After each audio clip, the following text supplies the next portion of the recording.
Selamat pagi, saya Dr. Priscilla Tania. Selamat datang di panggung emergensi RSLH TV. Di masa pandemi ini, anak menjadi hal yang sangat perlu diperhatikan, mengingat mereka adalah generasi penerus bangsa. Kegiatan belajar mengajar menggunakan daring yang terus berlanjut berpengaruh secara tidak langsung kepada kesehatan mental, juga kepada tumbuh kembang mereka.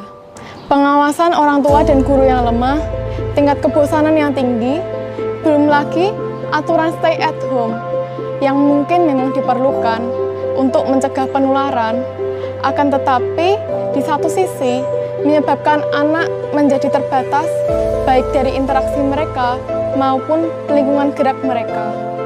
Akibatnya, demi menghapus kebisingan rengekan anak, orang tua mengizinkan anak-anak berseluncur di dunia gadget, menikmati game online tanpa kenal waktu.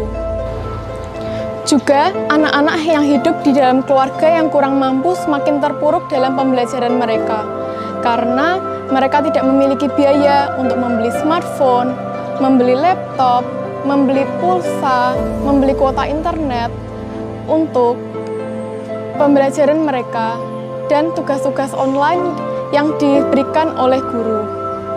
Si anak-anak miskin bahkan ada yang terpaksa mengeluarkan dan menghabiskan waktu mereka bukan untuk kegiatan yang semestinya, tetapi untuk bekerja mencari rupiah. Ketika kondisi seperti ini, bagaimana nasib bangsa kita? Inilah pose anak online, sehatkah? Assalamualaikum warahmatullahi wabarakatuh. Selamat pagi sahabat-sahabat RSLH TV. Selamat datang di panggung emergensi RSLH TV. Pandemi COVID-19 yang sudah berjalan hampir 2 tahun memberi dampak pada sejumlah sektor. Sejumlah kegiatan dipaksa harus dilakukan secara daring demi menekan angka penularan virus, termasuk anak-anak yang akhirnya harus merasakan sekolah di rumah atau pembelajaran jarak jauh. Kegiatan secara daring yang terus berkelanjutan ini tentu berdampak pada kesehatan mental dan fase tumbuh kembang mereka. Anak online, sehatkah? Kami akan membahasnya selama 1 jam ke depan bersama para pakarnya.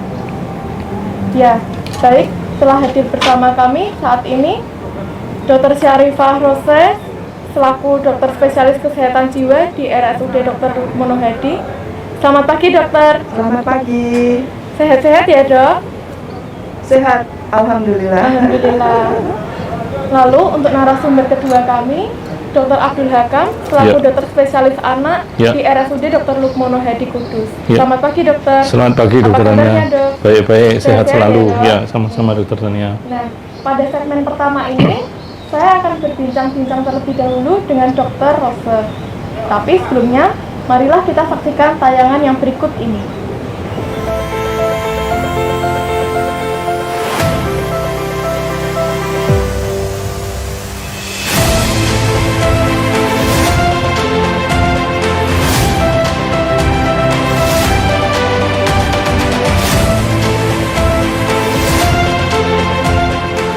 Ya, tadi dari tayangan yang tadi sudah ditampilkan, dok, tadi kan ada Menteri Nadiem yang mengatakan bahwa anak-anak yang cenderung bosan, lalu bahkan ada yang sampai depresi, lalu dari rumah sakit di Jawa Barat yang mengurus banyak anak yang kecanduan gawai.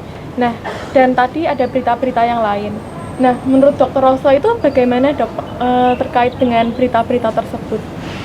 Iya, ya terima kasih dokter Tania. Memang dari awal kita sudah mengetahui bahwa tidak semua hal bisa diselesaikan dengan gadget. Tapi ini sedang pandemi.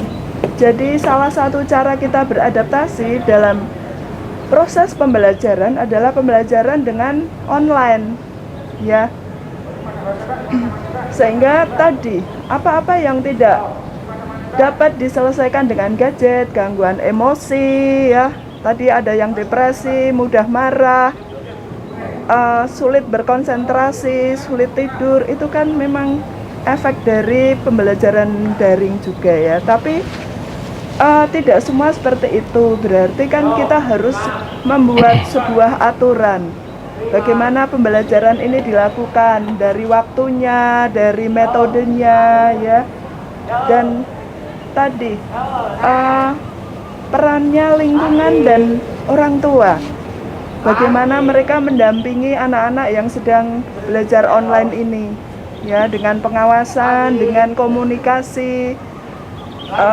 Dan yang penting harus ada kontak dengan guru dan sekolah, sehingga kalau ada permasalahan bisa segera didiskusikan dan diselesaikan, sehingga tidak berlarut-larut, ya, seperti itu.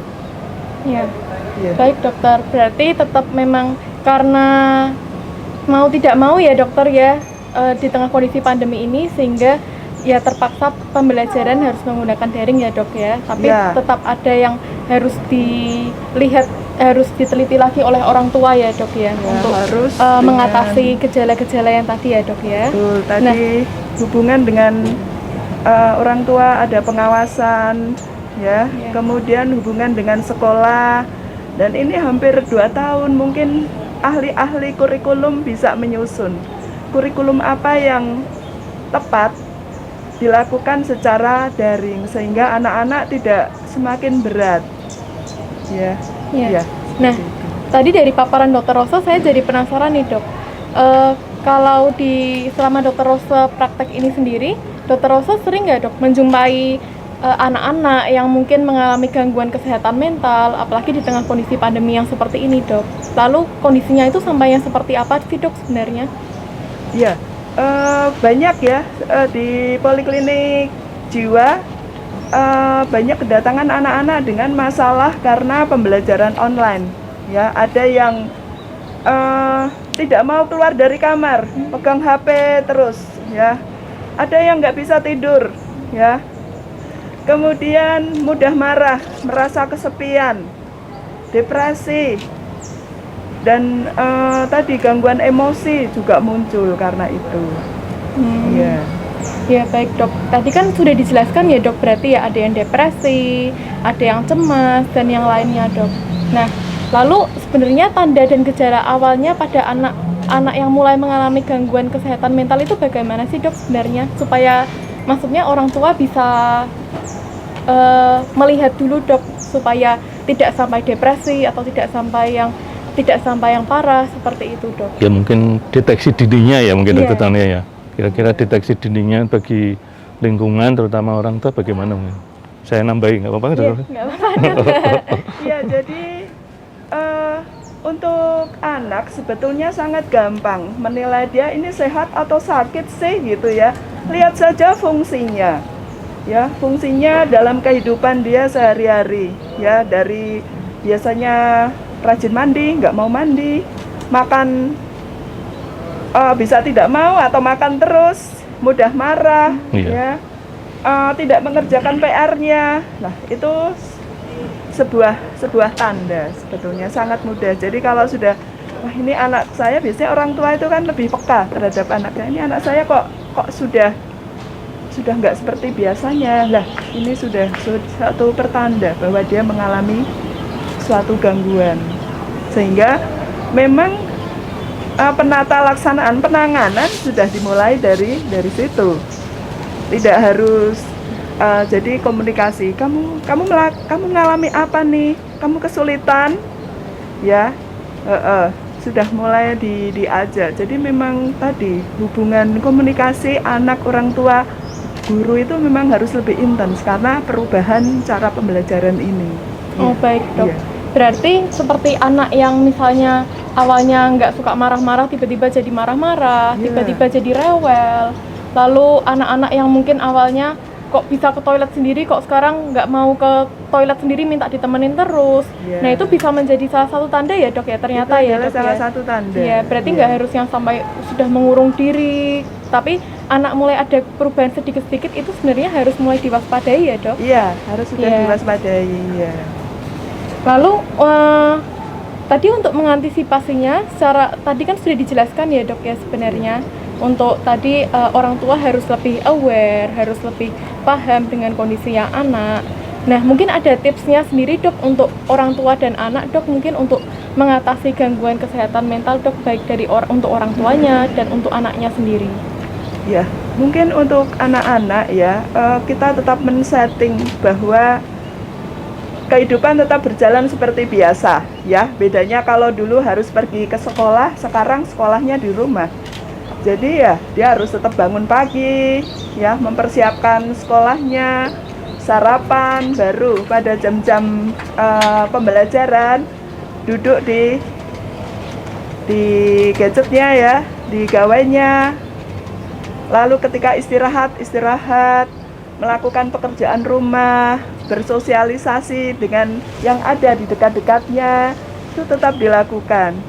Jadi tidak ketika kita ada pandemi nih, tidak boleh putus juga tidak. Tetapi kita masih bisa melakukan dengan tadi prokes, ya, waktunya secukupnya, jaga jarak, memakai masker, tetap dilaksanakan.